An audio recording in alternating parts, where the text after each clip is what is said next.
Today we will be talking about communication issues in the workplace. I'm Caleb Dupree and I will be talking about intercultural communications. Luke Hunsinger will be talking about customer service. The third speaker will be Raven Huntsberry and she will be talking about teamwork. The fourth speaker is Samuel Crow and he will talk about listening and how to improve that in the workplace. And lastly, Joel Davis will talk about miscommunications while training new employees. According to the Center of Immigration, there are 67.3 million people that speak a non-English language at home. That makes communication so much more vital in the workplace. And there are other barriers as well that we will talk about later, such as linguistic, cultural, or ideological barriers. Those barriers that we just mentioned can bring misunderstandings. According to Karen Farnan, a writer for Our Everyday Life, listening is probably the most important thing you can do. Just to listen over talk when people are having misunderstandings. Instead of arguing, just listen, and hopefully they will do the same for you. And understand the differences that you have with your coworkers. Once you do that, this next problem, which is tension and drama, will be less likely to occur.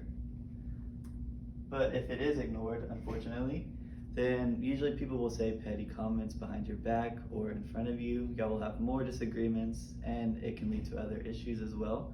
Probably the best way to avoid that is to always have respect.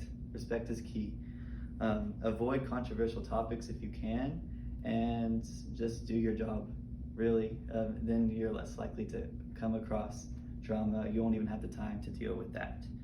And just an FYI, the intercultural communication is more than just dealing with people from different countries. It also can be your political background, your religious beliefs, if you were raised in a rich environment or a more poor environment. So no matter who you are or where you end up working, you are likely to deal with intercultural communications. When tension and drama is ignored, prejudice and stereotypes tend to happen. If you look at this graph here, you'll see that 38% of people who have been discriminated have experienced it at the workplace. It is tied with people on the streets, and it's the highest amount that people have experienced it. So the workplace is compared to the street where you're walking across strangers and people you've never seen. That should not be occurring at the workplace. A way to avoid that is to, like I said, find similarities and respect the differences.